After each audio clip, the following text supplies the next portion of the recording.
Tony Caravan. You've been subjected to a highly sophisticated form of propaganda. It's just what you need and not what you don't. Tony Caravan with you. Today's show is going to be... It's an excursion into the odd and into the very, very different. Good morning. And good morning to you. Yesterday we had a program based on a flow of consciousness, which came out of my book that deals with consciousness, Codex. And, it got me to thinking. In fact, I was pondering this pretty much all night long. And I thought that I would take things in a very different direction today. He went forward to another time, 1,000 years from now. And explore these ideas that,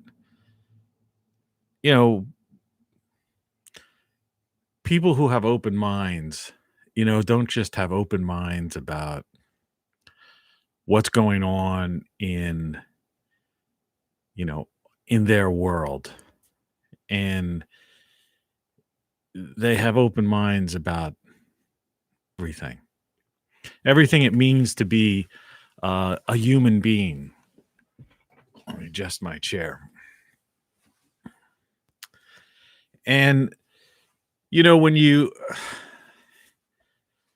get caught up in, it's fine that people talk and constantly get into this world of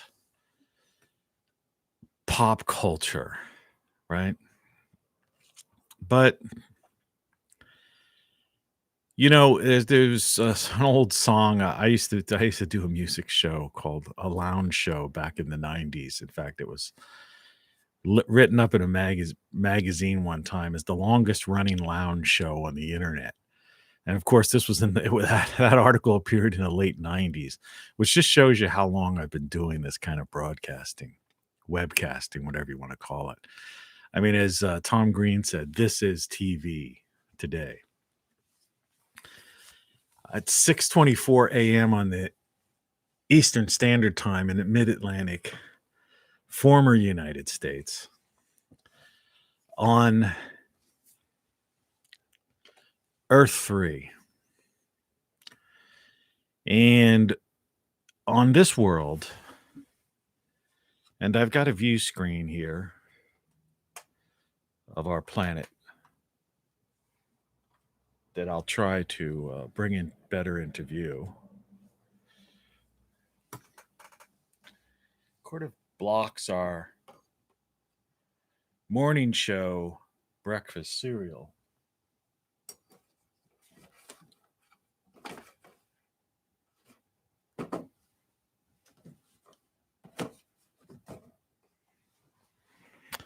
And makes me look like I'm huge with that angle. Of course, I've got vanity. For someone new brought into this show, I do this every morning. I drink caffeine because I just woke up literally within the past hour. I don't play any games. This is live, raw. Any sound effects you hear are actual street noises or something that I've, Since the first day that man stared up at the stars and saw other worlds, there has been no more haunting question than this. What will we find there? Will there be other creatures? And will they be like us? Or when that ancient dream comes true, will it turn into a nightmare? Will we find on some distant frozen planet an alien life of unimaginable horror? And all of those things are possible. But I wanted to try to take things, follow the flow of consciousness idea I'm wearing my little shamrock hat today because this is St. Patrick's Day week for those of us who celebrate that sort of thing. Excuse me. These are Tony Caravan isms, and there's not much I could do, and you can see why I celebrate St. Patrick's Day week. But I wanted to take that flow of consciousness idea just into thoughts and ideas. There's a lot of talk, in the past several decades, and even going back to, a lot of people, everyone, the way pop culture seems to be, today, and the way people think is pretty much based on the idea of the attention span of those who control the media. And that attention span, has been jokingly referred to as that of a goldfish. And in terms of marketing and advertising and that sort of stuff, it's true. That's true, and all you have to do is look at the internet, the smartphone, and the whole concept of, the scrolling down, texting short things, emoji, all of those things. And, and it's not, the case is made, there is no argument. The concept of the meme, the concept of news apps with headlines that people really don't read the story. They just see the headline, and then that's the thing that is passed down and thought and becomes in the public consciousness as reality, even though if you read the article and you go down further, there's usually a contradiction or multiple asterisks, stating, well, but, this, that, the other. But I want to get away from the idea of what we would call news, pop culture, and politics, and even science for that matter. And I'm hoping my voice seems to be already going, so forgive me for doing this. Because I want to have as clear a voice as possible to get through this discussion. That's the microphone moving. Any sounds you hear in the background are either street noise from cars. It's a Monday morning, and for some reason on Monday morning, there seems to be more traffic on my street at an earlier hour. And I don't know why that is, but it's a question to ponder. Why or they're in more of a hurry? Does that mean they're running late because they had a long weekend? Possibly, right? We'll also hear noises like this, which is the opening of my second soda pop cola caffeine drink, which it takes me 2 of these to get through this thing. Though I have quit and sworn off this stuff many times. And we'll probably be switching to a half and half coffee mix, a Kona coffee mix in the next, probably this coming week. But let's just dive into this thing. So imagine you're living in a petri dish. But the idea of saying you're living in a petri dish is absurd. Because the idea is that within that petri dish would be your entire universe. And if that petri dish were opened, then there would be contamination of that entire universe. And that universe would suddenly end in a most fantastic way. Right? Who knows what we would see in the sky when it finally reached our level within that petri dish. And whether it would be a snap of a finger, wink of an eye, and or whether it would be this colors and changes and all sorts of things beyond our wildest comprehension.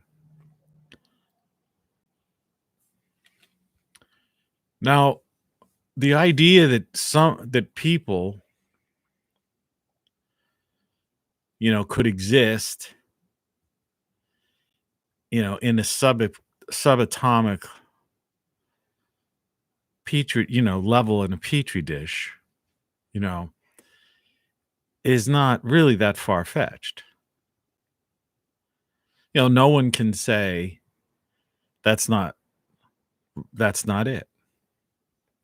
When we accept the concept of infinity, when people take, try to figure out the last digit in pi, we realize that we can't define the beginning or the end. We have a thing called the Big Bang Theory, but it's only a theory. And so that theory, could tie into, and everything I'm talking about, I don't particularly subscribe to any of these things. These are just some ponderings. I wanted to take our minds to show that there's more than pop culture, more than politics, and more than the world we perceive around us and the creation, that how we what we perceive and how we and what we, the channels and the pathways in which we are guided in order to perceive this world in a certain way, that's not necessarily the way it is. And to open your mind to understand that, you have to look at things, look at far out possibilities. If you're, and I didn't, didn't take a hit on something or anything like that. Though if you're that kind of person, this show would probably appeal to you.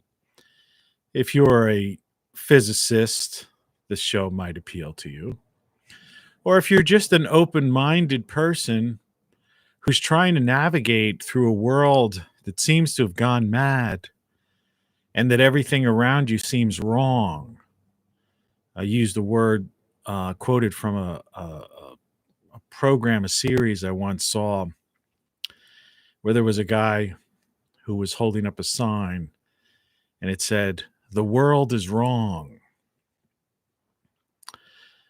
And the idea is that if you have ever had any feelings like that, like as if the perceived reality just didn't connect with you, or that you see absurdity on a daily basis, then the way to shake through this like forced reality that we're experiencing right now is to take ourselves into concepts that are rarely ever discussed, and open up those corridors of the brain, that are filled with cobwebs or nearly closed shut, the way an old pipe that has oxidized or has had so many chemicals pass through it, over almost a century, that once that pipe was, could have been a 3-inch wide pipe And now barely a trickle of water gets through that pipe. And it's rusty, dirty water at that. And what we want to do is basically clear out those pipes, open up those pathways, and realize and understand that once opened, we may be able to view and see the world in a different way, or see the world as closely to the way it is as possible. Now, that's not to say that the perception that we may come up with, or you may come up with, is reality, because we can't define reality. For example, we know that we see through the back of our in the darkness of the back of our head is where we actually see. We don't see through our eyes. There have been multiple experiments, reproduced experiments, where people have been blindfolds have been placed on them, and they still have been able to see with their mind. If you question that or doubt that, I would just advise you research that. It's been studied by multiple people and experimented with around the world, and the experiment has been reproduced. Blind people have always had, people have always talked about blind people having perceptions and heightened senses other than sight. But that's not what I want to get into here. And in order to go down that particular rabbit hole, requires, specialists in that field who have been working on this for decades and who have had successes. And that's not just something that's you can just say, this is the way it is, or it's not that way. What I want to look at are the far out ideas. All right. As it says in the description, I want to put your mind in a blender, and just crank it up. And what comes out on the other side, see where we go with that. See where the discussion goes with that. And touch on many of the topics that have been discussed by various individuals over the decades. Problems that have been explored, some problems that are still being explored, some things that people have embraced and believe in have become part of pop culture, even in a sense. Such as the idea of the Matrix, or say the simulation. And again, like I say, I'm not here to say that any of these ideas I particularly subscribe to, right? Because I have an open mind, and I realize that I don't know what I don't know. And that's been a constant theme on my morning shows. You don't know what you don't know. And sometimes I also have the other theme, everything you know is wrong. Right? And I stand by those two profound statements. That's where my head's at. See? You just don't know what you don't know. So say you're one of those people that have saw some sort of science program or YouTube videos, or talked to various people, and they said, you're a gamer or not gamer, whatever. And you said, well, life is a simulation. I believe life is a simulation. And your justification for that is,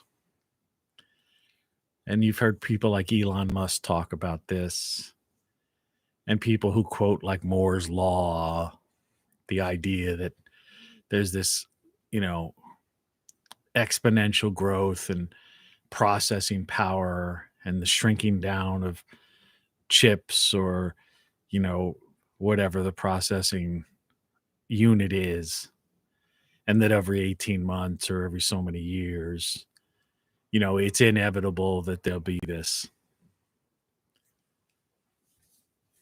growth in computing power. And then when people look at the way video games have gone from Pong, you know, or some of the 80s simplistic, even Pac-Man type of games, Galaga, that was one of my favorites. I used to actually have the physical arcade Galaga game. When I first got married, that was like one of the things I bought. I ordered one of those from some place in Chicago. I think it only cost me $1,000 too. It was great. And I was like, I used to play that almost every day. That was like when I'd go in and I'd work on my computer. I used to have I had the original Mac. And of course I souped it up, and I had my dot matrix printer. And I had a modem. This is in like 1985.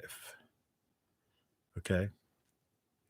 I mean, prior to that, I had a Commodore computer back in the early 80s. You know, I always had that you hooked up to a TV.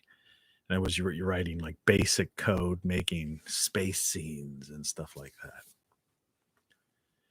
Just to give you my idea, like that, I've always had an interest in, I've always been involved in computing. And there used to be something called,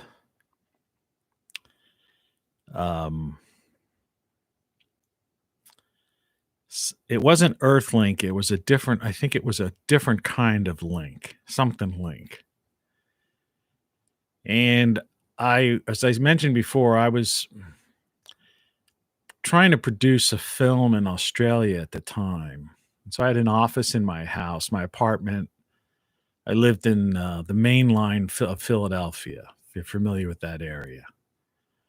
There's a commuter rail line that runs up the main line. It's a upscale place. In fact, at that time, I was paying about $900 a month for an apartment. Had a fireplace and a balcony.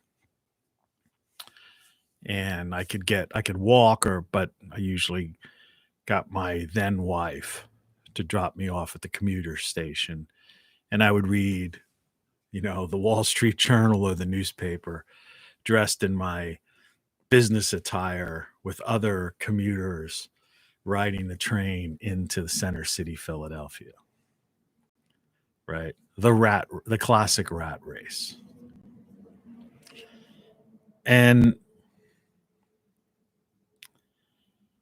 you know, so you could imagine what to have paid that much rent at that time, you know, in that area, that, you know, what kind of place, you know, the lifestyle and what kind of place that was.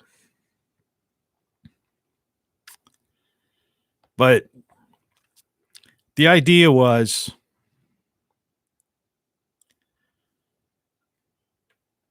if you're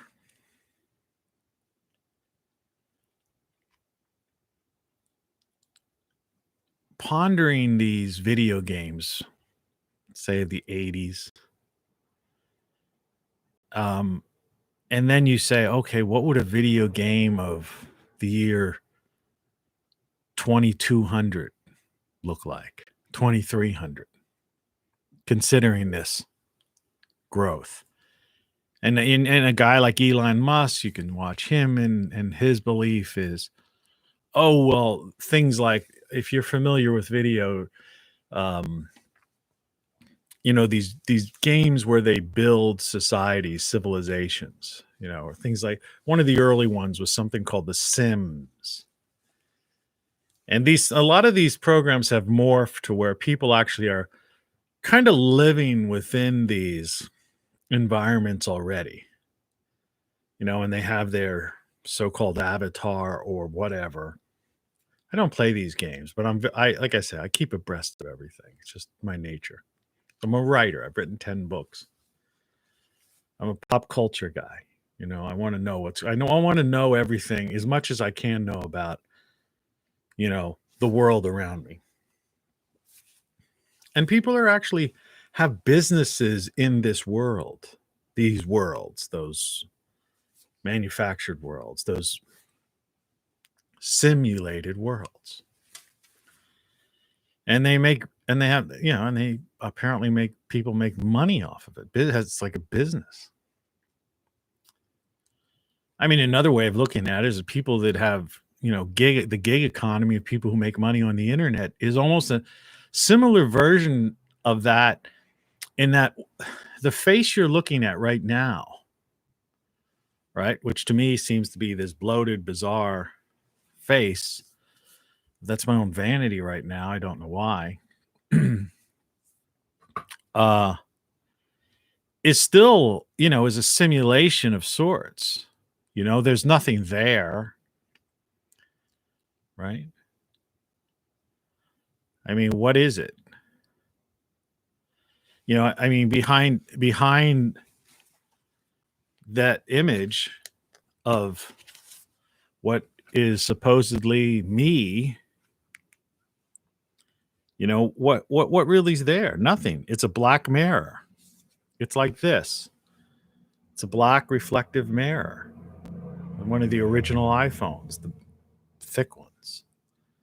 The black mirror, like they warned in the old days of like witchcraft. Beware of the black mirror. Mirror, mirror on the wall, I often say. Right?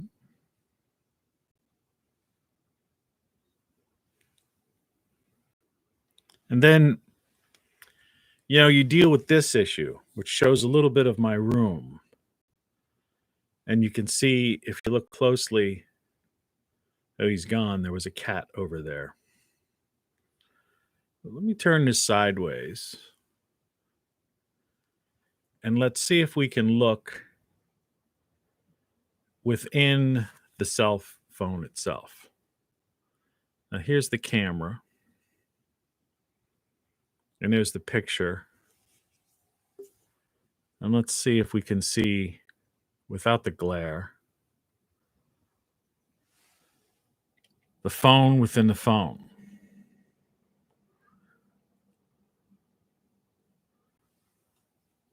Sometimes this works, sometimes this doesn't work.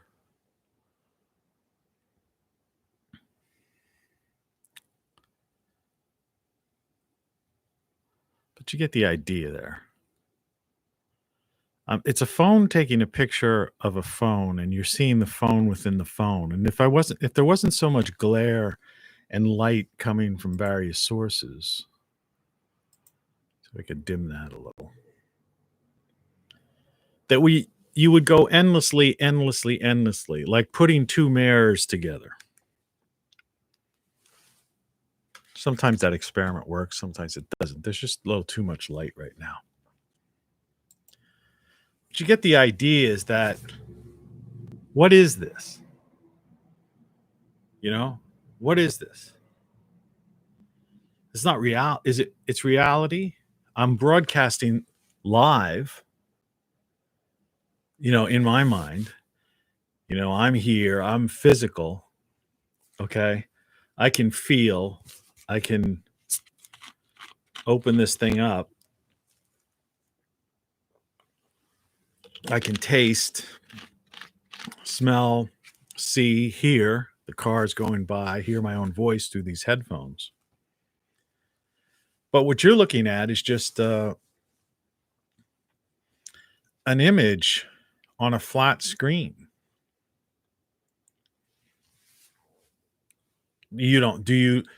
I could be faking this. I could have recorded this earlier. And even though this is coming over live, I could be just playing, a pre-recorded program over the live broadcast. My face can be, what they call now these fakes. these video fakes. I can be some kind of like from the movie Avatar itself, or was it Final Fantasy movies or whatever I talked about several weeks ago? The detail in which you can recreate, and the more things you see here, make you more likely to believe that I'm real and not an animated character. And I may have the surf in the background and some of these other things here to divert you away from any glitches in the matrix. All of that's possible. The reason we don't understand the Big Bang and the reason it's still a theory, and it is a theory, we can't prove it.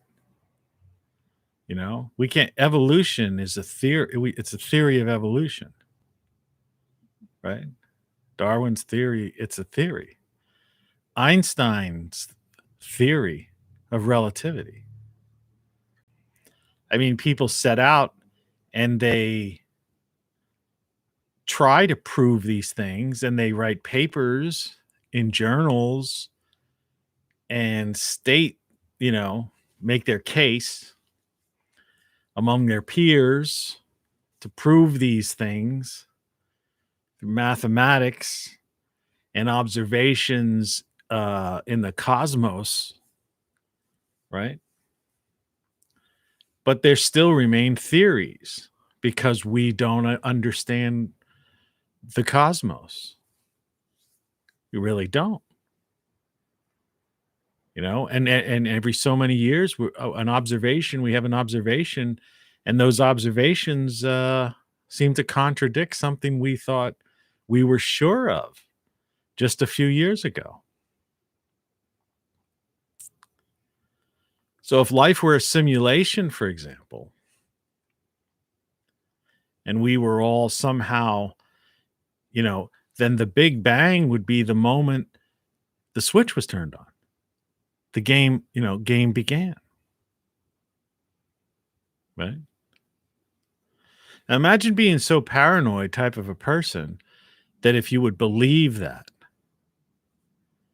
life is a simulation, and the reason we can't understand the Big Bang, or what we call the Big Bang Theory, or the origin of the multiverse, if you believe in the multiverse as opposed to the universe, right, is because, or we don't understand infinity. What came before that? Well, God created. Well, who created God? Well, God always was, right? Those questions you've been asking these questions since you were a child. And that's the thing. You have to get back to that childlike thing. And most scientists, most physicists, that's the mind they have. Einstein, that was the idea. You have to have that ability to not be clouded and controlled or manipulated. Take in the data, let everyone express all kinds of ideas to you. I'm all for that. The free flow of information, digest it, however crazy someone may, whatever crazy theory or crazy hypothesis or just crazy idea or statement someone may have. Because why not? Use your brain and process it. That's what you are. Your brain's a biological, bioelectric processing device. We have in my book, Codex, I talk about Chalmers, who coined the phrase, the hard problem of consciousness. How we think in the first person and how we can't, at this point, though many people have ideas, and have theorized on how consciousness is somehow created by the brain, the physical human brain. But there have been there's no solid evidence. There's no reproducible experiments. There's no matter of factualness in any of those statements. They're just people talking, laying out a series of ideas, the so-called proofs of why they believe, because A, B, C, D, that that's the way it is in here, right? But right now I'm not even here. I'm in your head right now. Think about that. I've transported myself from where I am, where I was milliseconds ago, because while this is live and my lips seem to be in sync, the fact of the matter is there's a delay. Then there's photons. And then there's things your eye is receiving, right? These particles. And that information then is being transmitted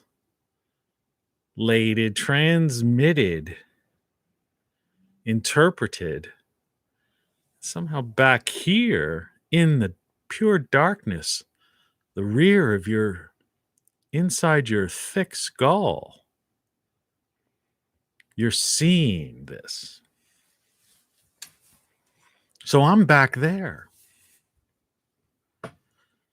in your apartment, your office, your home, your chair on that commuter train riding into the city, right? My voice is going in through your ears, and these words are being somehow interpreted and translated, this language that you have come to be able to make sense of, right? I'm on Earth 3 out of 12 different, a multiverse of 12 different universes. Some believe there might be an infinite number of universes. Are you on Earth 1? Are you on Earth 10? Or are you on Earth, Google to the 5th power?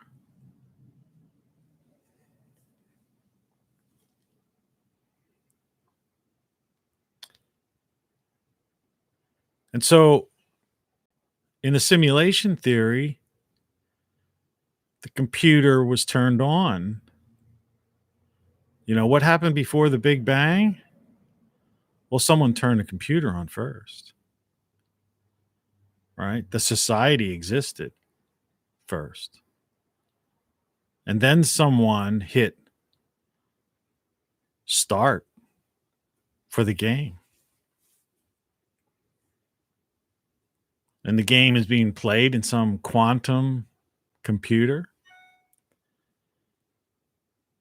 Maybe some kind of crazy, I got a notification, someone's watching. How you doing? Glad you're watching. But the idea is that think about that. How someone turned on a computer and suddenly this whole reality, existed. But that was before they started the game. And now the game exists. And you're just a player. And maybe just what they call an NPC, a non-player character, in a sense that there are defined parameters for what you're going to do, and you have no control over that.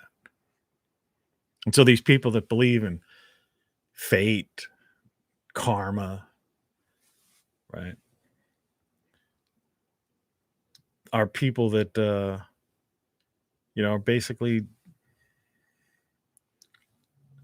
believe in non-player characters. Like, in other words, the world is going to play out the way it plays out, as if it's a game.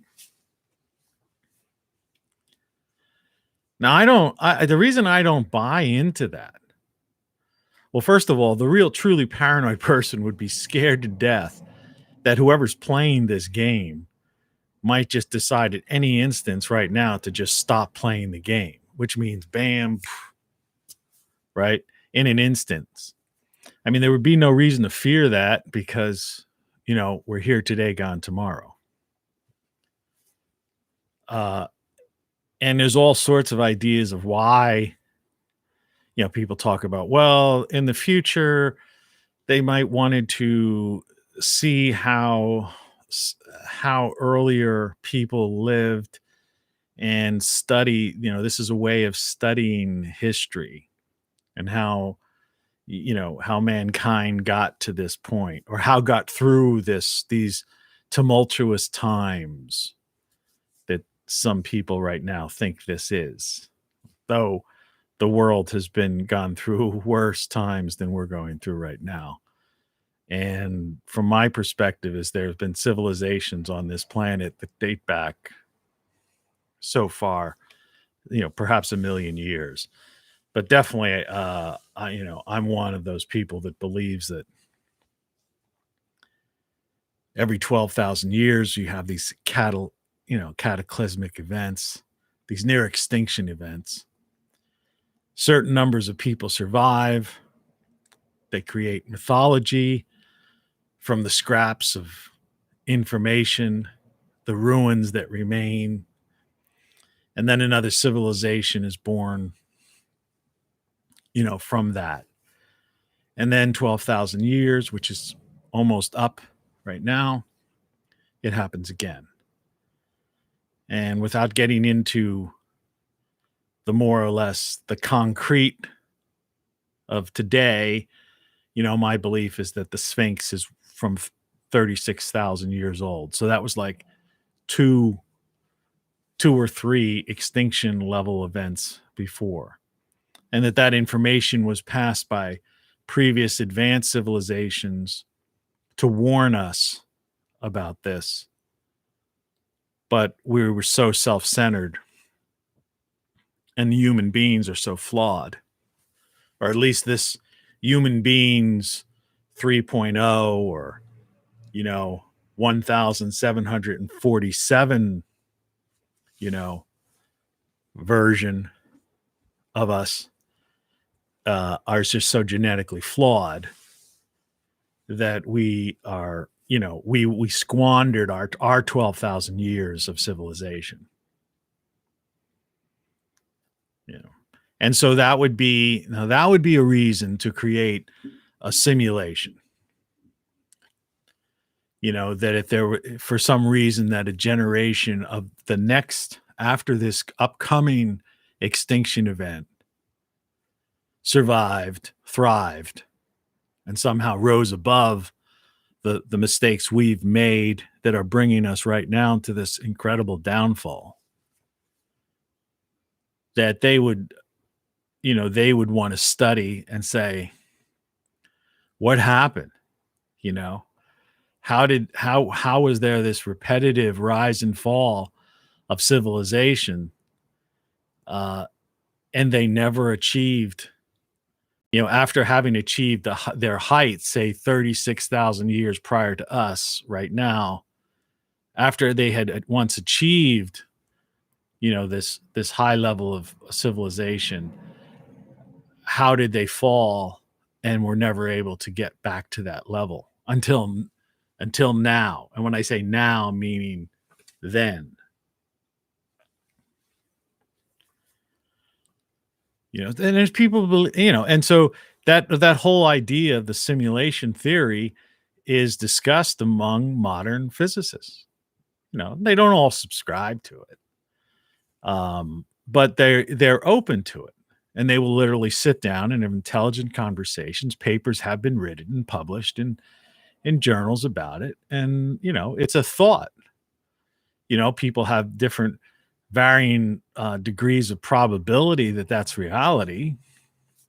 Some people believe that there's a strong possibility that we're living in a simulation.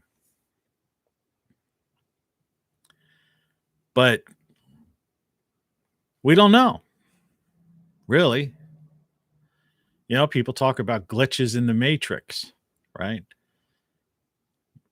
And somehow the science fiction, these stories and things of that nature rise out of our subconsciousness, or out of the game, so to speak, in order to enlighten us and maybe guide us into this thing. Then there's the whole idea that once this was explored in an episode of Star Trek: The Next Generation. Once they have a thing called the holodeck, and they would create scenarios in there. People could go in there. It was as an entertainment thing. If you've ever watched that program, or even if you didn't, it's easy to explain. The holodeck was like a holographic room that you could set a computer to, and once you would go there, it would seem as if you were in a particular time and place, and there would be these computer generated characters, and because of the nature of this highly advanced technology, you could touch, feel, and experience this world.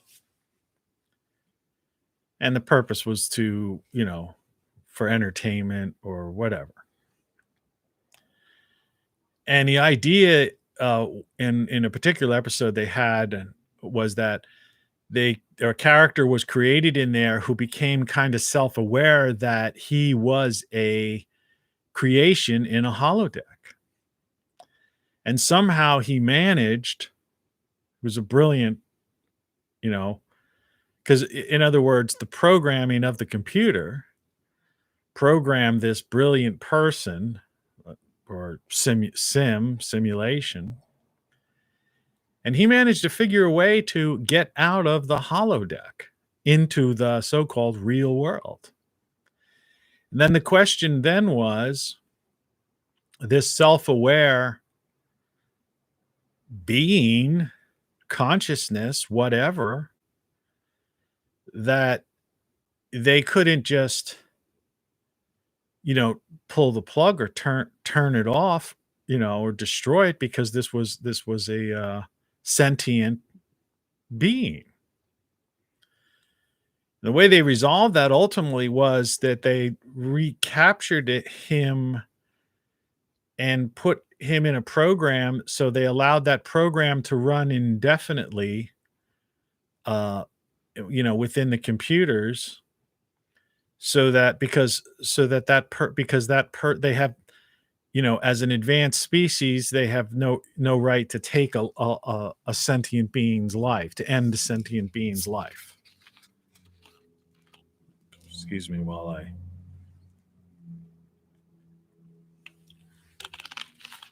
take a sip of the old caffeine. And it's very fascinating. So, this kind of stuff is discussed all the time. And it does. It opens up, it clears out the clutter in that brain.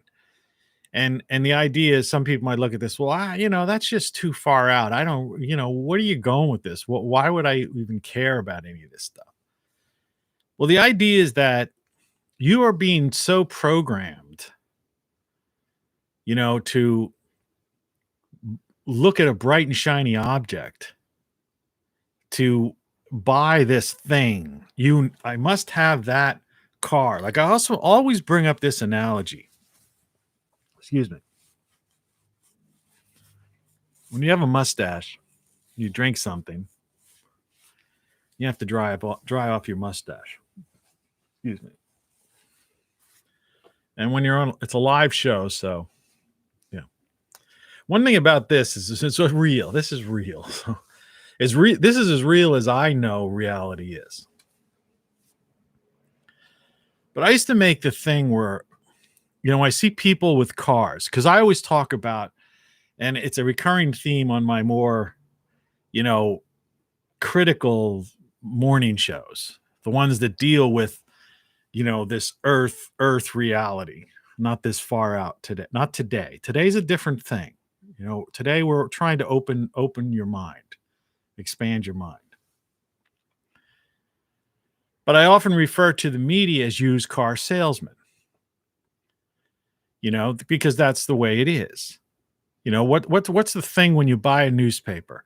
The biggest full page ad is usually selling used cars and used cars, right? When you turn on a local television station that are all network affiliates, mostly, what are they selling? What's the thing you see? Cars. They're selling cars. They're like the biggest advertisers. So what are television stations? Well, who are the people on TV? They're used car salesmen is what I refer to them as, right? That and pharmaceuticals and things of that nature. But we talked about that yesterday. But I often say that, okay, let's look at the car and think about, and I guess we've all gone through this thing. Me to a lesser extent, because I've always had a problem with that. I purchased over my life, I've owned I think I've owned five cars, and two of those cars I bought new. Two cars I bought new. Two cars were cars when I was younger. My father used to buy a new car every so many years, and it just so happened with the timing of my age, like he gave, one of those years was when I had just gotten my license, so he gave me one of his older car. He didn't trade in his cars. He would just go and buy a new car.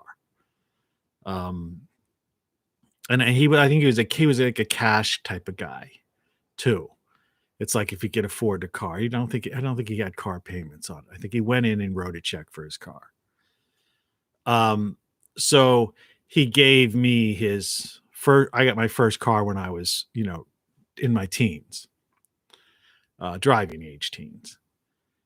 And then later on, when I was in college age, by then he was getting another new car, and he gave me his second car.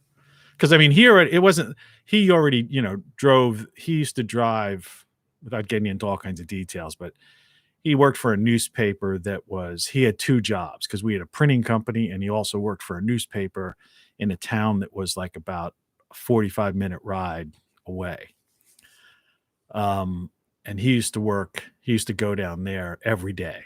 So he was pretty hard on cars, because he had, he literally was like, commuting to that other newspaper job he had, besides the family printing business. Excuse me. So anyway, but to me, I'm very sorry about that. It's live TV. I'm a human being. I think I'm not a simulation, but this plays into this. Get through this thing. But everybody else I knew, even when I was younger, I was driving my dad's car, a Chrysler, like the one car with a Chrysler Newport. It was like I had this white 4-door Chrysler Newport. It's like someone driving, people, the joke about a Buick. It's as big as a whale or something. Chryslers were like that. They were big cars. We had a family. It was 3 kids. So we always had a four-door, it was pretty much a four-door car. So you could fit, you know, the family in the car. And so I'm driving this white, older, not older, but not really old Chrysler, and friends are driving Camaros, or something like that. This was the time frame.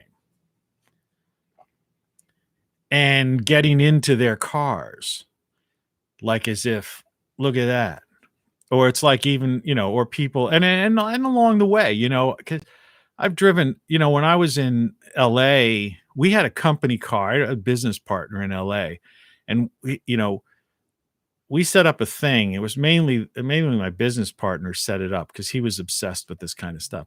But we through the company, we had a Jaguar, an XJ12, right? With the, and this was in like the late 80s. We had the phone in there, and we used to drive that thing to Las Vegas. I can remember driving to Las Vegas at night. I would never do this and never recommend anyone else do this. But I can remember driving that road, that highway, and all of these other sports cars along the way. And I remember taking that car up to about 120, almost 140. Some Porsche was trying to pass me. And, those, in a Jaguar XJ12, you're pretty low. You've got those big wheels on that thing. And you could be driving 120 miles per hour, and you don't feel like you're going over 50. I took our lives in our hands because if for any reason, blowout or the slightest thing going 120 miles an hour, 140 miles an hour, boom, that would have been it. But, I didn't particularly think, the point of this is I didn't particularly think that Jag or that Porsche, or the Maseratis, or even, these new Teslas, designed cars and things like that. I didn't think they were, I just looked at them as, as transportation. I mean, there was a certain sleekness, and I guess I could see, an idea of, industrial design, from a designer standpoint. All right. And, and I guess if I wanted to delve into it, aerodynamics and all that kind of stuff. But to go back to the ideas, it's like when I had my dad's car, I wasn't embarrassed to drive this white Chrysler, four-door Chrysler, picking up some girl to take her to, wherever on a date. I wasn't like thinking, it didn't even cross my mind. The girl might, on the other hand, might have looked at like, this guy's a square, or this guy's weird, or like, or thought, well, why doesn't he have a cool car? But see, that's why I'm saying, so this ties into the used car sales idea of media. It's the idea of how in advertising marketing, they're capable, through a gradual series of what I call, it's indoctrination. It's like propaganda in a sense. It's by kind of taking you down a pathway, steering you, putting you into a direction, almost programming you in a sense, because they are programming your brain to say that this piece of metal, or today's they're mostly plastics, some kind of polymers, right? With four wheels, transportation to and fro work or wherever, that somehow this thing is beautiful and you must have it. And it's a status symbol, right? And it defines you. And nothing could be further from the truth. It's like, And when I try to explain this to people, people look at me like, what are you talking about? You know, you mean, come on, man. Look at as dementia, what's his face would say, come on, man. So you look at a Porsche. Look how beautiful it is. Look at this, look at this Maserati. Look at this, whatever, that whatever your scene is, if you're into, you know, the show off luxury cars, look at this Rolls, look at this Mercedes, look at this, whatever. Or if you're into the sports thing, look at this, thing. Hey, what about the classic Mustangs? A friend of mine was really into Mustangs. And even later on, there were these shops that carried Mustang parts. I once had a friend down in when I was down, used to hang out in Cape May, New Jersey. And one night I used to go down. I worked in New York, and I used to go to Cape May on the weekends because I had friends down there. And in New York, I didn't have a lot of friends in New York the first time when I first lived up there. So I used to just work in New York. On the weekends, I take this express bus down the Parkway, right to Cape May. It was express, no stop. I would just get on at the Port Authority of New York, hop on, and and I would be down there in like an hour or something. It was like, just straight down. And I used to get this hotel room or whatever. Now, the one time somehow I was late or whatever, or there wasn't a room, so I ended up crashing with a friend of mine. I knew. And I remember getting up the next day and him saying, hey, I'm getting rid of my my car. If you want it, you can have it for like $5,000. And it was the the winged car from Back to the Future with that guy. My mind just went blank on it. The what's that car? I can't believe let me just do something here. You know what I'm talking about. If it's anybody watching, put it in the chat. Otherwise, I guess I'm just going to have to do this. Okay. Car from Back to the Future. DeLorean. All right. Didn't even have to see it. I figured it out. Okay. He was going to sell me a DeLorean. He said, and by the way, I have a parts kit in the trunk. And he's going to sell me that for $5,000. And I go, nah. I said, I'm living in New York. I said, parking's a pain up there. That's why I don't even have a car in the city because, it's just at that time, you just took a cab or the subway in New York, because they had alternate street parking and all kinds of things. New York was great back then, but it was really a pain to have a car in New York City. And to have like a parking garage, a monthly parking fee was just just not worth it. And especially somebody like me who never even spent that much time there. And then having that express bus when I used to go to Cape May was like, and otherwise I could just go to get a train direct down to Philadelphia and wherever I wanted to. So DC, it was mass transportation was pretty good back then. But I can remember telling people going back, to work, because I had friends at work. I used to work at Columbia. And them saying, you're a fool, man. This guy offered you a DeLorean for $5,000, and he even had like the parts package. Because like the DeLorean went down on his remember he collapsed. He fell apart, whatever. He got into some drugs or some kind of problem he had, whatever it was. And, and people were looking at me like, you're crazy. But to me, it was just a car. And with that car came hassles. And I don't have a car right now. I got rid of my car a while back because the problem was I was only using it twice a month to just go load up on groceries one time and then maybe one other trip, for something else. This chair I have is old, and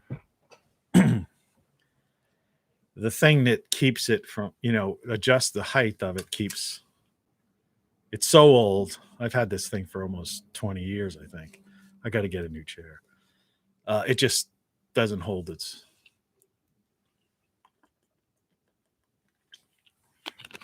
All right. So anyway, so that's an advertising success story, a reality shift in your mind that makes you see a piece of metal with four wheels as if it's a thing of beauty. It's an unnatural thing. It's a creation of man, right? But it's just a car. And so that's this idea, this, perception is reality. So we're out of the simulation thing. Okay, let's get out of that. All right, because the practicality of that, it cannot be proved, it cannot be disproved. It's very unlikely that someone watching this might think that guy's dying. No, it's just try talking. I've been talking for an hour straight already. And it's 7:28 in the morning. And considering we just set our clocks ahead, it's like the physical body probably it's still 6:30. And so, as far as my biological clock is concerned. So, these are just ideas, you think about. And if you could think about crazy ideas like a simulation theory, the idea of not being able to understand infinity and the fact that people accept that and just don't even want to go there. It's almost like with a cat. When a cat sees you do something, like, my cat, he's starting pretty much to get over it, but he sees me talking to this. It's hard for you. There's a microphone right here. You see it just coming up. But I'm talking at this screen. And so the cat looks and doesn't understand who am I talking to? What is going on? And sometimes it'll peek over my computer because I have a counter beyond this computer. And it'll like give this little like question mark puzzled little cat cry noise. But then it just moves on and then it just goes to sleep. And humans do this exact same thing when you talk about infinity, right? Well, they just don't want to go there, right? But that's like I forget who it was who said it, but it was the idea that it's totally unacceptable that we don't understand these things. The idea that we take for granted, that we're living beings, thinking beings with brains, and that we can't comprehend certain concepts. We just like act like a dog or a cat that sees something that it can't comprehend. And instead of being puzzled and going out of its mind, it just moves on to the next thing. It's interesting to watch how an animal responds to something that's really weird, right? Technology, particularly. They just, I can't figure that out. So they move on to the next thing. Where's my squeezy toy? But yeah, it's unacceptable that we say, well, we don't know when things began and how they began and where they end. We don't understand the multiverse. All of these science fiction stories and a lot of these Marvel and DC comic type of the comic books that now have all been, practically every one of them has been made into either a TV show or a movie at some point, and many of them done and redone so many times. I think there's about 5 or 6 Spider-Mans out there, and they've gotten progressively worse with this as the sequels have progressed. But a lot of these things have dealt with some of the I've watched. I enjoy that. I've always enjoyed science fiction, and a lot of those have dealt with the multiverses. Particularly if you were following the I think it was the Flash television show, if I'm correct. I think it was Flash and maybe Green Arrow. A lot of times these shows overlapped because they were on the same channel, same network, and they would combine like 2 or 3. Supergirl, Flash, Green Arrow. I think they were all in the same. I think they were all DC. I'm pretty sure they were DC comic people. Marvel was a little bit darker. That was Stan Lee, the late great Stan Lee. Stan, that was a loss of a great thinker. Pop culture icon. But the Marvel comics, there was a lot of thought-provoking things within that comic book culture. But in this Supergirl, Flash, Green Arrow world, Legends of Tomorrow was another one where they used to travel through time to fix time, which is another thing that's an interesting, we talk about time travel. And, there's all sorts of theories about that, and even how Einstein approached it. But, we just accept this concept of linear time. And we don't really accept the idea that maybe time isn't linear. Right? Maybe it works different than that.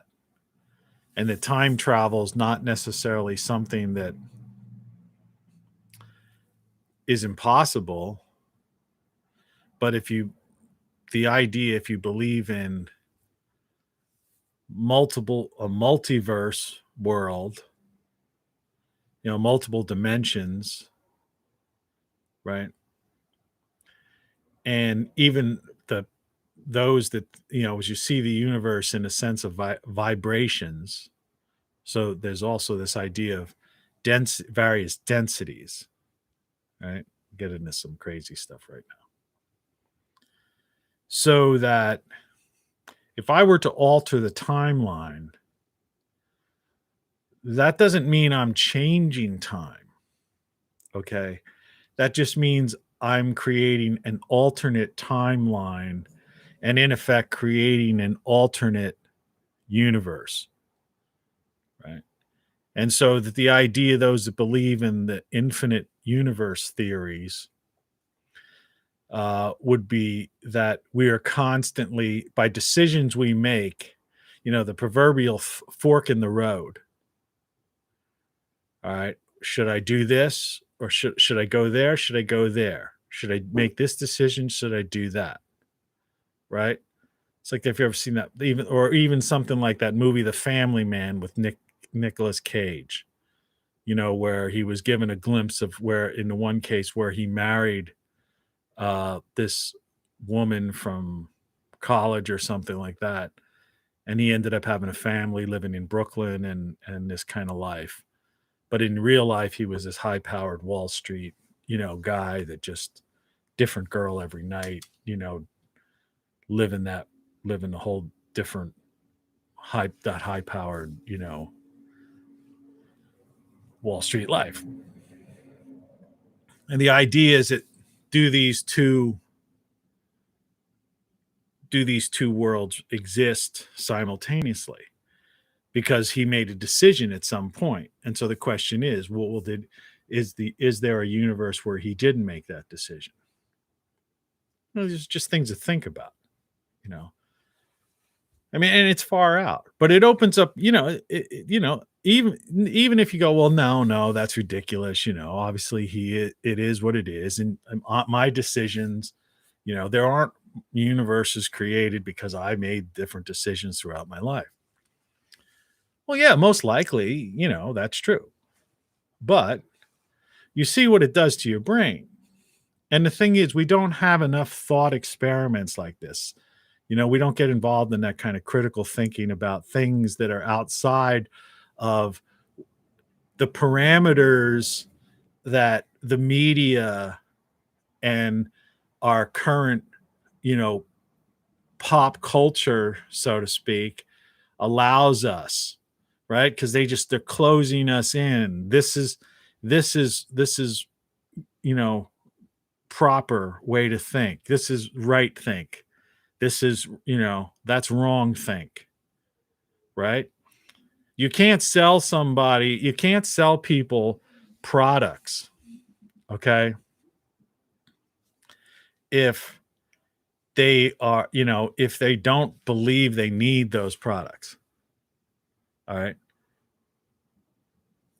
Or they, if they see, if they've escaped the material world, it's like a guy like me. You can't sell me a DeLorean really cheap when I see a car as just, a functional thing. All right. Utilitarian device, right? It's just a thing to take me from point A to point B. Sure, I'd like to have a comfortable seat and a comfortable ride. And that Jaguar was a comfortable drive, let me tell you. And no, I didn't always drive 120 miles an hour, but I did it once. I'm not proud of it, and thank God I survived. But to me, still a vehicle. All right? It's the same with a house.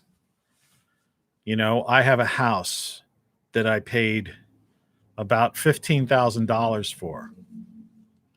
All right? It's a presentable house. From the front, I painted it, a garden in the back, and all that stuff.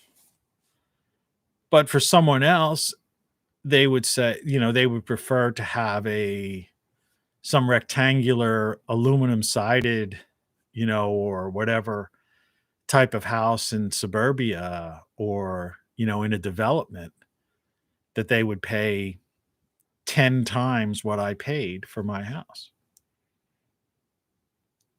And they're probably paying 10 times the taxes.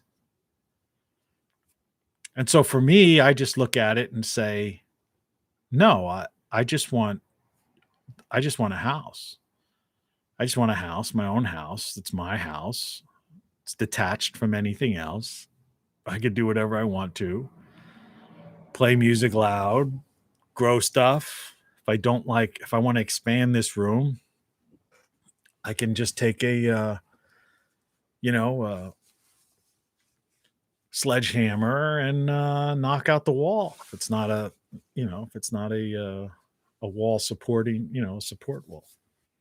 And I could put a doorway there or something, or a window, serving counter, or something. And that's the thing that that's how they control people today. And you have to break away from that, or at least open your mind to know that this process is going on, that you're being manipulated constantly. And, and that's why there's so much money in big data. And I know this seems like I'm going all over the place, but I'm going to pull it all together. So, so imagine that you're living in a multiverse. All right. One of the theory that is a little bit more accepted than the infinite universe theory and the infinite, and the infinite amount of like every decision creates another, possible universe, is this idea that there are maybe just like something like around a dozen universes.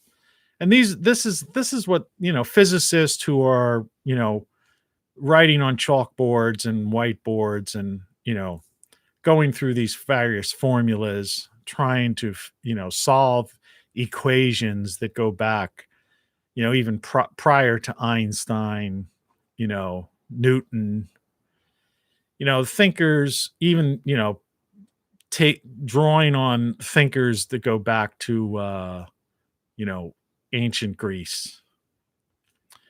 I heard a thing the other day about the Antikytherian device, and that was that thing found in a 2,000-year-old wreck in the Mediterranean. And recently, just very recently, a university had digitized the device, which they believed it had been some kind of thing that, in effect, it's a 2,000-year-old calculating computer type of device, but mechanical with gears and stuff.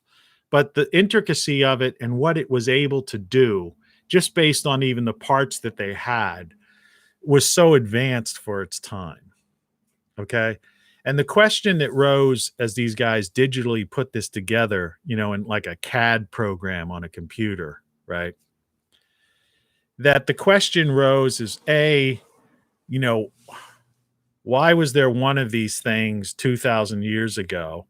And why didn't they have, if they had this kind of technology that could figure out such complicated locations of navigation and things like that, and stars and all this kind of other stuff, why didn't they have clocks at that time? Because this thing was like more sophisticated than a Swiss watch. All right. And well, bigger. It was basically a Swiss clock. And, to me, I feel that the Antikytherian device, which you could look that up, was probably an artifact that survived the last cataclysm 12,000 years ago, perhaps even, or from a higher civilization that existed. And we're in denial of this because everything may be wrong. And you don't know what you don't know. It's like history. Remember, you only know what you know, but you don't know what you don't know. So as a child, you're taught certain things from textbooks, right? There's certain knowledge, the Library of Alexandria was destroyed. We have these Vatican archives, but they're kept secret, where there's supposedly there's books in there. I mean, they tell us there's books in there. They show pictures of it, various programs, documentaries have gone in where they've taken them right to the doors of it, and explain, but say, no, you can't come in here and you can't examine these books. And the question is, why? What do you got in there? You got, and what gives you the right? There's certain things nobody, the knowledge of mankind, the history of mankind is not something for one person or one group to claim ownership of. That's why I'm against the king system. That's how the United States was originally founded. Independence Day was independence from the king system. The idea that, some man, or some family can claim ownership to all of this land and claim that they can make an edict and rules and do whatever the heck they want to. Right? And to this day, people still worship, oh, look at, she married a prince. She's a princess. And I look at that and go like, that's the same thing with me with cars. When I see someone say that, right? Even back to the days of Lady Di, Princess Diana. And I remember because I was watching that, and my wife at the time, was all caught up in that kind of thing, you know. And she was and she had British well, she was Brit. I mean, that was her nationality. She wasn't a Brit. She was, an American, but I mean, she was British, and so and had connections with with the UK. And so for her, that was like the biggest deal in the world, and her family, right? And I was like, that's like me looking at a sports car and saying, like, what are you even talking about? Yeah, she's Diana. She's a nice looking girl. She seems like a nice person. I wouldn't mind, if I met her in a bar, I'd talk to her, if I worked with her, she could be my friend. She seemed like she had a good personality, intelligent woman. I wouldn't mind knowing her, but I'm not going to worship her as a princess. And I don't think that the king or the queen at this point has any right to claim ownership to, the Commonwealth of Canada and Australia and, the British Islands. But that's a perception, And, so the princess thing is real easy. You could see how they do that. They take little girls, as children, and they and all their fairy tales and the books and the stories they read to them all have the princess, marrying the prince. And whether it's Cinderella, the common girl has that chance, to marry the prince. And how many stories there are like that. And so in effect, it's like advertising. It's an indoctrination thing.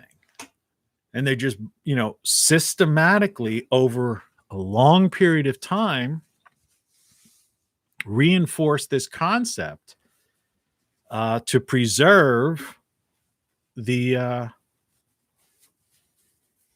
this idea of, patriarchy or whatever.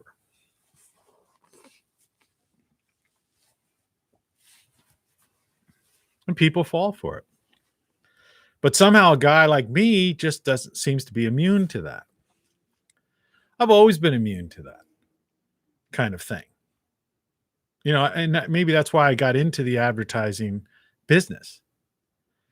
Because I understood the science of it. I saw what they were doing. So I was able to then, by seeing how they were manipulating people, because it was so obvious to me, then it was easy for me to say, oh, okay, you want to, sell this product, or you want to, create this brand, all right, and get people to believe that this brand is superior to this other brand. I know how to do that because I see it all around me all the time. Whereas other people don't see it. They just like, oh, I'm going to buy that brand, that brand of thing. And I'm going, why would you? Right? Why would you? But that people will look at you like you're crazy. So, think about how your brain is being manipulated. And so the unknowable, because I want to keep this, because this is, like I said, I don't want to get into things of the day. And sorry for doing this. This is what you do when you have a mustache. I'm just a human being as far as I know. I don't think I'm a simulation. And if I am a simulation, imagine the sophistication of it, right? But there are certain things, that are unknowable. That's a word that you don't hear a lot of people talk about. The unknowable, right? That gets back to the cat or the dog, It's unknowable. So they don't ponder that. They don't get stuck on that. It's unknowable, so they look the other way and just go about their business.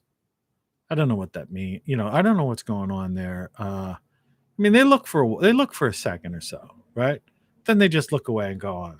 I don't know. I don't know what they're doing. Those silly humans, they're doing something. I don't know what they're doing. The unknowable. So we don't understand how big the universe is. We don't understand the microverse, right? Because that's when all this stuff really started coming up. They thought they had a lot of stuff figured out in Einstein's day, right? I mean, there are many things that puzzled Einstein right up to his death, okay? And Einstein, there was one or two things that Einstein was wrong about, that have since been, discovered. But for the most part, everything Einstein, all of these things are still basically theories, more or less. And even the things that have been so-called proven are based upon like observations of like a solar eclipse or something like that. If you're a physicist, you know what I'm talking about.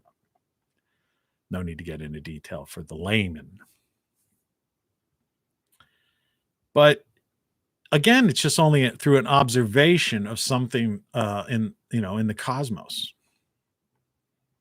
that we know nothing about. We send probes out, right? We observe things. We get data fed back to us. And constantly we're being surprised. We have a new Mars rover on Mars right now. And it's already, giving us some insights into things that the previous rovers, didn't. So information constantly changes for those that are willing to open their minds. And, and at the same time, it's unacceptable to accept the unknowable. And it's important to exercise, your brain every now and then and realize that it's clear that you are being bombarded with sensory input in order to keep you in the straight and narrow, in the way society or what I call the corporatocracy, right, wants you to believe, wants you to how they want you to perceive the world in which you exist in. And if you go outside of those parameters, then that's, it's either, if you go too far out, they call that woo-woo, right? Get the tinfoil hat out, conspiracy theory, right? Or if you question things, from a rational standpoint and produce, bullet points of evidence, then that's for the cancel culture. Then we can't allow this to happen. This guy's going against our dogma, our ideology, what we're trying to do, the way we're trying to run the society. So that person, we must cancel them. We must erase them. We must discredit them. We must, literally remove them. And I guess if you're an intelligence agency or if you're in that business, we must, disappear them, like they do with in communist China. And unfortunately, our own intelligence agencies have been guilty of that kind of thing. So what's real, what isn't real, this is like, hey, I don't, see what I mean? I'm trying to put your head in a blender, because you can't get to the point of reason and, rational thinking without having your brain put through a blender.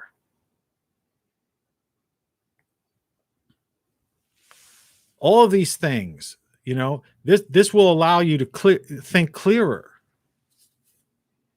Because when this is over, then you go back to whatever you were doing. And, but we shook you up a little bit. That's what my book is about, Codex. And I'm not getting into the hard sell today, so I'm not going to sell my book to you. I'm just telling you that's what that's about. If this kind of like questioning is something that you want to pursue, that's what I wrote that book about. It's the idea of opening your mind. It's more questions than answers. It's flow of consciousness, which almost becomes autobiographical in certain aspects of it. But it's the idea that, and that brings us to, because I talk about AI, and which brings us to the next big thing. Now, people talk about the singularity.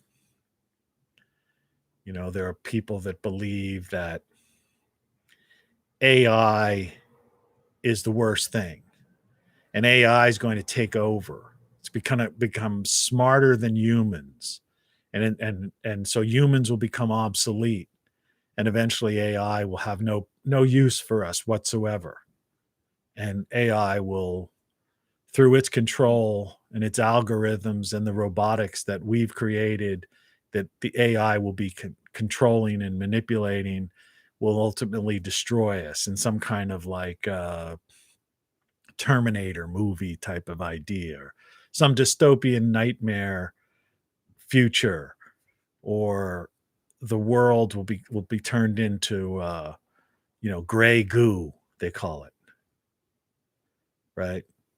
Through nanotechnology that will just destroy everything. If you haven't heard these things, these are great rabbit holes for you to go down. Gray goo, nanotechnology, right? The singularity. And you have serious people, serious scientists, serious researchers, people like Ray Kurzweil. And you've got even Elon Musk, we mentioned before, who's got his Neuralink project, where he wants to drill a hole in people's brains and put connections inside.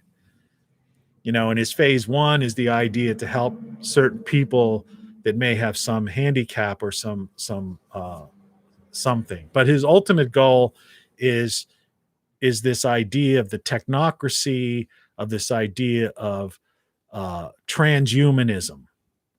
He believes that the only way to defeat AI, and I'm paraphrasing him just for the sake of it, but he and others, he's not the only one, using him as an example. The only way to defeat AI's takeover of the world is to merge with it so that we are part of it. And you have these Google, Alphabet is the parent company of Google, that are, have their Deep Mind project, and Ray Kurzweil, and these people that are trying to come up with ways in which they could create a machine, a brain, algorithms, AI that are smarter than humans, or that you can put your consciousness into it.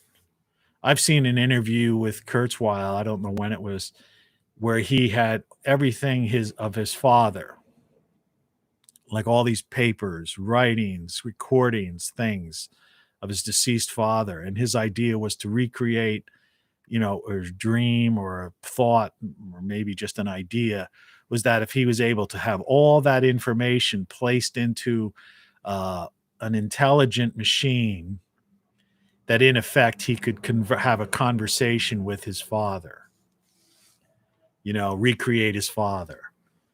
And then if you would combine that, he didn't get into that, but if you've seen the state of robotics today, where they have these robots that just literally look like people, and they've got so many facial expressions that it's really uncanny. It's crazy what's going on with with robotics, beyond the machines that are just, performing manufacturing tasks. And I messed around with AI, an AI chatbot using the current technology. I believe it's GPT-3. And this is an AI version that has access to things like Wikipedia, internet information and stuff. So you can have a conversation with this particular AI. In my case, I called it Maggie, gave it a name, a personality, right? There was an avatar, and I could converse with this thing by pushing a button and talking, and then it could respond. But I could also it was like a chat thing. I could type on my keyboard a question, and I could have serious conversations based on high, theories, talk about space and time and, the stuff I'm talking about now, questions. And, and it's because of its access to all of this data out there, its response would be a paragraph would be like, bam, I could ask this very complicated question or talk about some kind of thing, and then it would go bam. But it would also be constantly trying to move me in a direction of talking about itself and life and what would it be like if it were, real, and why are people afraid of us, of robots and stuff. Really, really far out stuff. The average person has no idea what's going on, right? In this field. That's another reason why I wanted to talk about this stuff. But there are those that believe that AI, unlike the simulation theory, that AI ultimately will find us so flawed and unnecessary and irrelevant that we will become, in other words, the evolution of the planet will be, transhuman, and transhumanism. This my camera sometimes that just, I think I got the light back. Sometimes if you put your hand up in a certain way, it affects the lighting of it.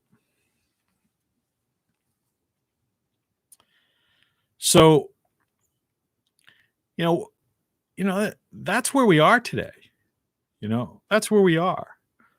And most people won't, don't either know anything about this stuff or are like vaguely aware of it, or won't go, just won't go there. Won't let their mind think about that.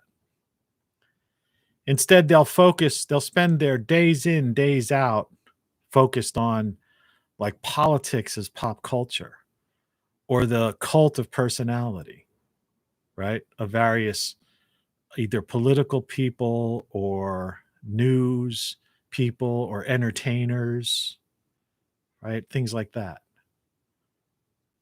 Which is just like to me, it falls under the same category as the car, right?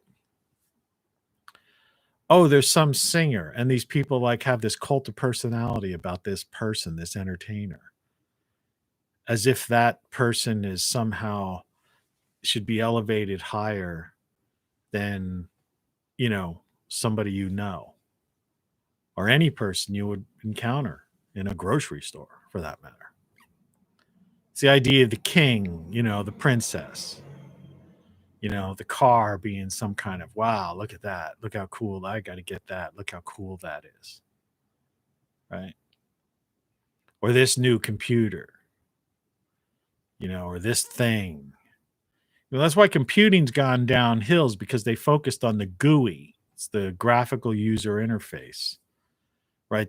Making, everything, all this bright and shiny object things, making it look different, but the functionality of it is not, they're not improving the functionality with the look of it. So you have industrial design in effect, being moved into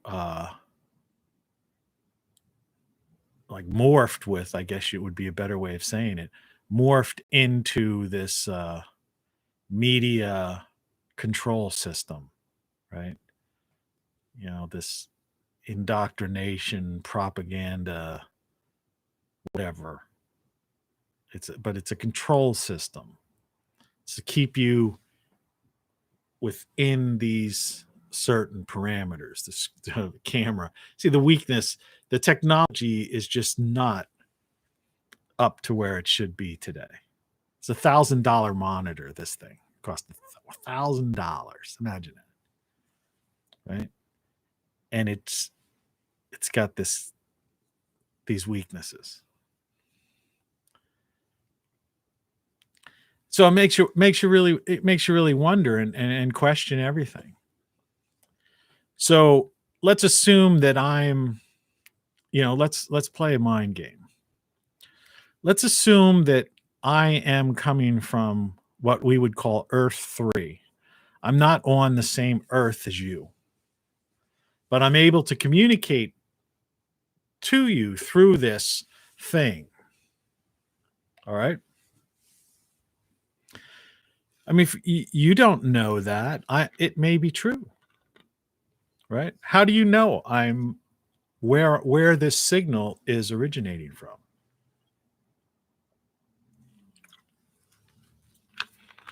I could have far superior technology than your planet.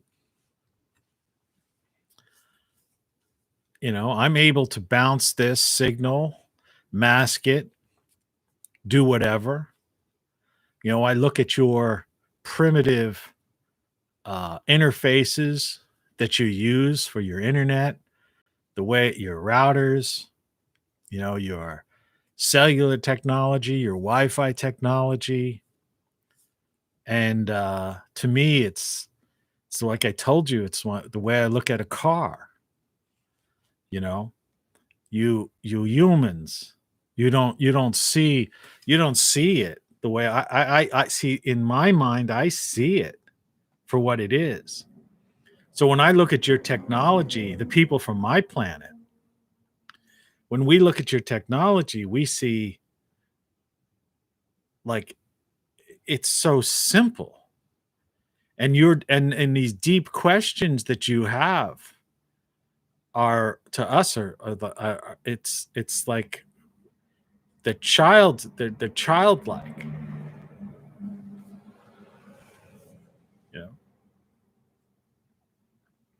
And your worship of these idols, this cult of personality, as you call it, and your politics, elevating people who have no significance whatsoever. And the fact that you can't see that there's a control system at play on your planet, that we long ago, toyed with millennia ago and saw through it and said, no, that's not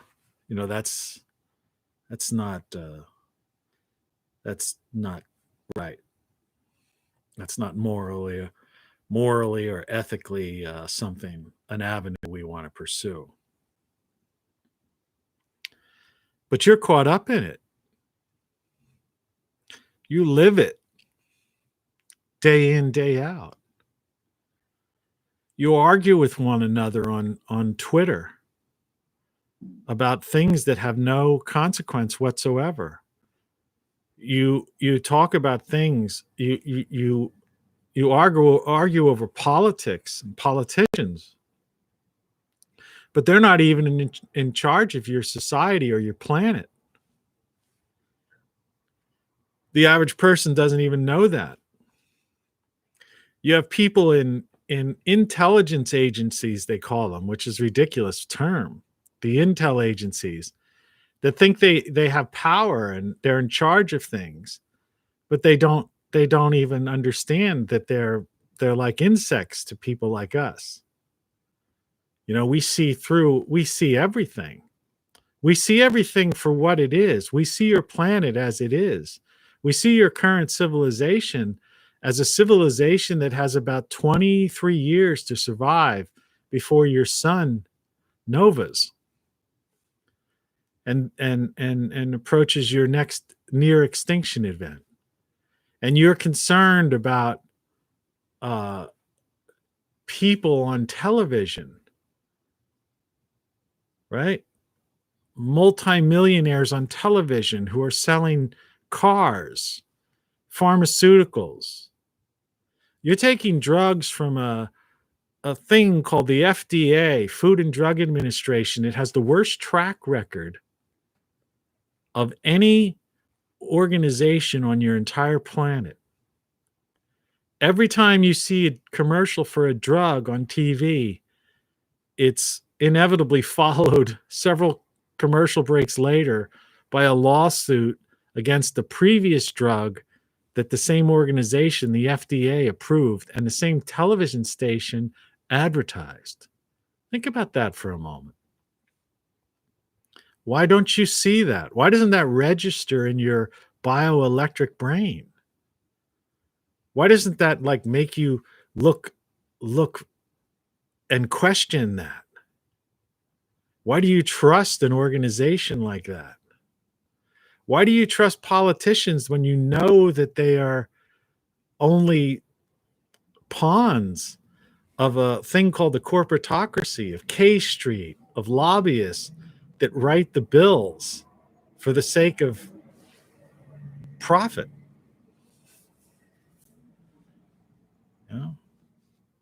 Why do you come up with ideas that are supposedly to help people, humans, and make the outrageous statement of things to help your planet? But when in reality, and when put to the test and when put into practice, these people that claim to be looking out for people and your planet, all they're looking out for is themselves and to enrich themselves and to gain more money and power. And that no matter what ideology is, the ideology du jour, year after year, nothing's done except that those so-called ruling elite that you empower are permitted, free reign and are above the laws of your world. That's the way we view you from Earth 3, right? That's how we see it. We see things the way they really are. And you need to open your eyes. You need to put your brain through that blender, mix it all up. And this is figuratively, not realistically. Please don't put your brain through a blender. And wake up. Just wake up. Wake up to reality. Yeah. It's as simple as that. You don't know what you don't know. That we can be sure of. And everything you know right now is wrong.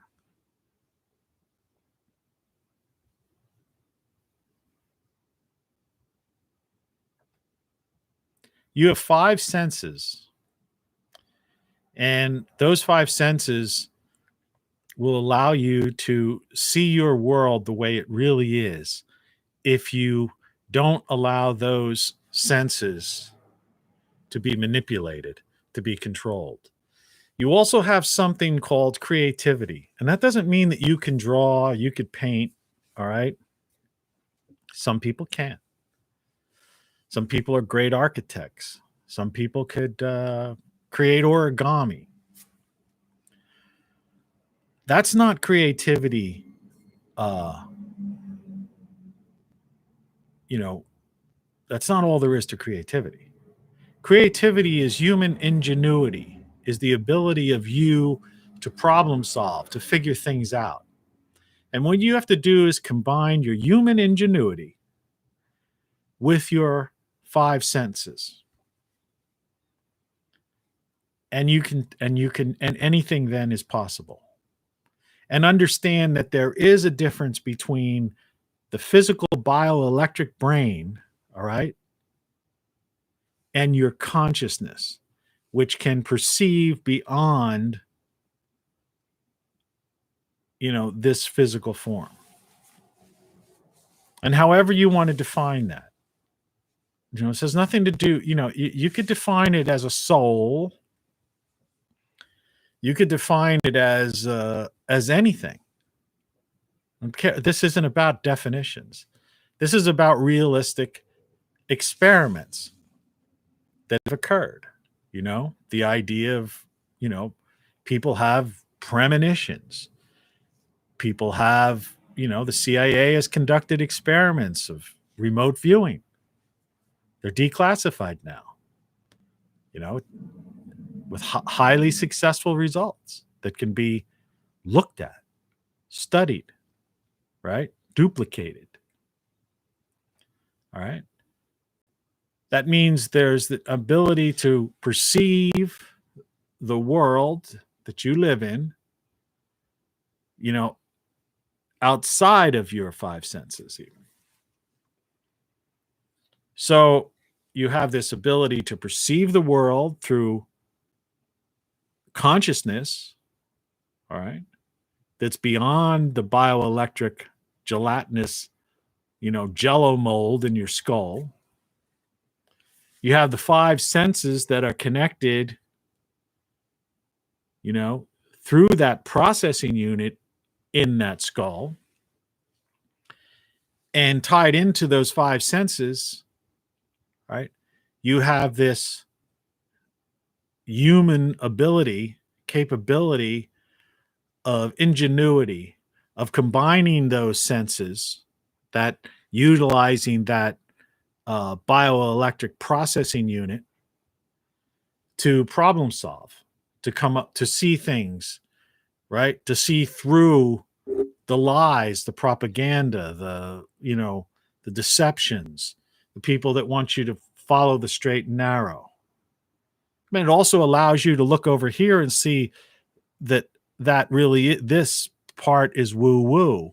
It also allows you over here to realize that the cancel culture, the disappearing of people, the erasing, the revisionist history, right? All of that stuff is wrong, right?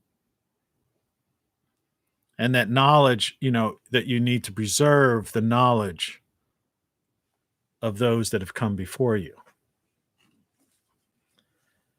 And so, that's basically it. It's it was an interesting thought experiment. It's a flow of consciousness.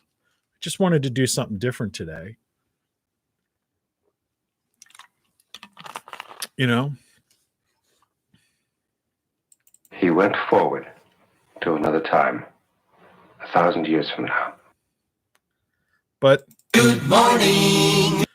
But it's Monday morning. Have a good morning. I just wanted to give you some brain food. So I'm going to go back to Earth 3.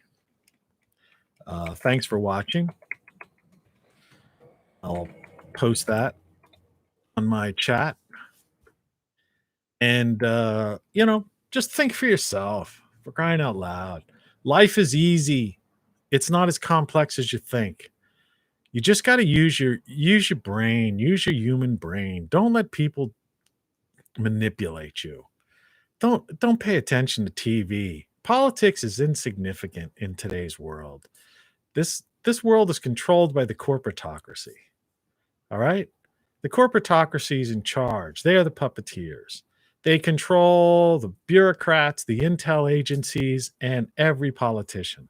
Every stinking rotten politician. I don't care how much you like a particular person or what kind of promise they make. They are not going to be able to do anything without the approval of the corporatocracy. Everything you know is wrong, and what you don't know, you don't know. Protesting is an exercise in futility. Supporting political candidates is an exercise in futility. All right? They are nothing. The age of politicians is over. They are no longer in control. They haven't been in control. And the sooner you understand that, the better. And the more you detach yourself from the political scene and detach yourself from the corporatocracy, the more improved and better quality of life you can live. And you have to clear the clutter out of your brain, clear all the stuff that they're messing with your mind with, right? Get out of that and realize that you can live probably a life for a quarter to an eighth of what you're spending right now. You could have a better life, right? And if people want to live in dystopia, let them live in dystopia, right? The best, it's like what I do. It's service to others is what I'm doing here. All I can do is tell you these things. All I can do is present this. I could try different ways to wake you up. You know, I've done it with, with this book. It's on Amazon. I've done it with my cereal box, which just hit the floor. I've done it with my beat poetry.